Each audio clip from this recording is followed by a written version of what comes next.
There's a strange paradox that lives inside so many people today. They crave love, but the moment they get it, they pull away.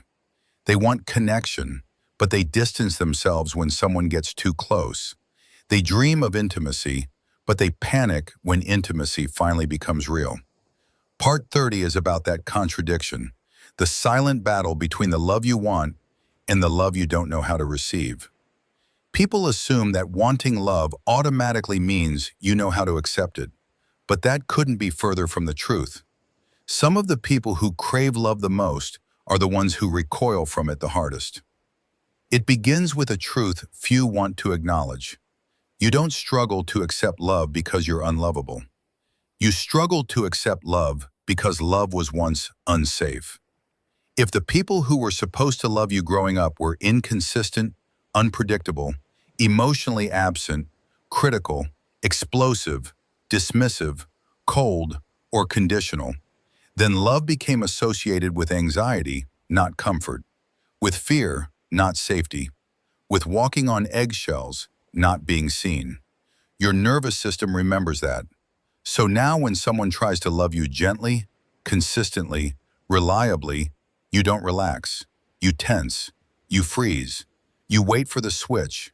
You wait for the moment they show their real face. Because love in your memory always came with a catch. Part 30 goes deeper. You struggle to accept love because your mind learned to equate love with responsibility. Maybe you were the caretaker. Maybe you were the emotional stabilizer in your family. Maybe you were the one who listened, the one who soothed, the one who fixed everything, the one who absorbed everyone's stress. So now when someone loves you, you don't experience warmth, you experience pressure. You immediately think, what do they want from me? What do I now owe them? What will they expect? How much of myself will I lose this time? Your mind wasn't trained to experience love. It was trained to work for it. Part 30 goes deeper still. You struggled to accept love because your self-worth was shaped by people who didn't know how to love.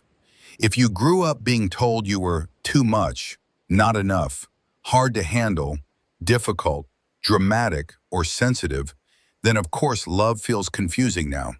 You internalized a belief that love is conditional, that you must perform, behave, or shrink to earn it. So when someone offers love freely, without conditions, your mind thinks, this can't be real. This won't last. There must be something wrong with them. There must be something wrong with me. Love feels like a trick. Affection feels like a setup. Kindness feels like danger. Part 30 uncovers another layer. You struggle to accept love because you don't fully trust yourself. You fear choosing the wrong person again. You fear ignoring red flags again. You fear repeating old patterns. You fear falling for a version of love that destroys you the way the old one did. You fear being blinded by hope, so you stay guarded. Not because others are untrustworthy, but because you don't trust your ability to protect yourself if things go wrong.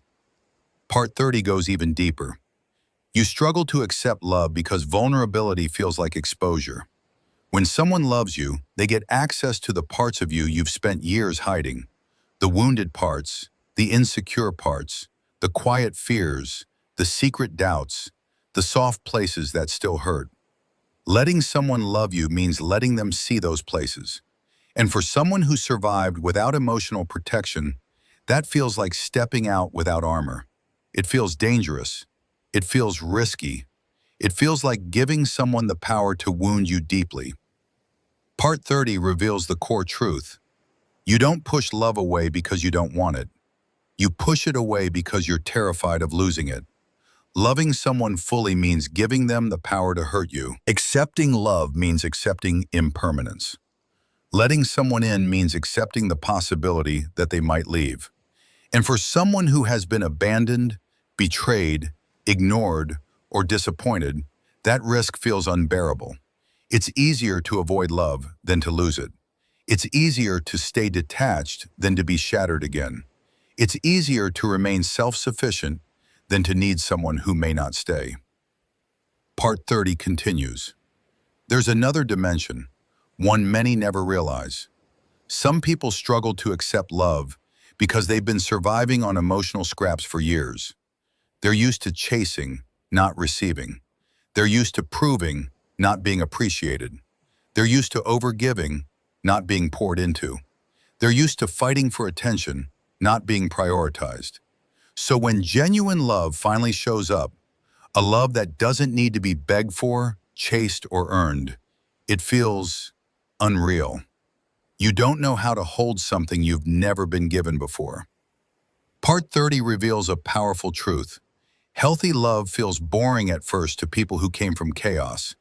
No drama, no emotional roller coasters, no manipulation, no guessing games, no sudden withdrawals, no explosive reunions, just consistency, stability, presence, warmth, kindness, predictability.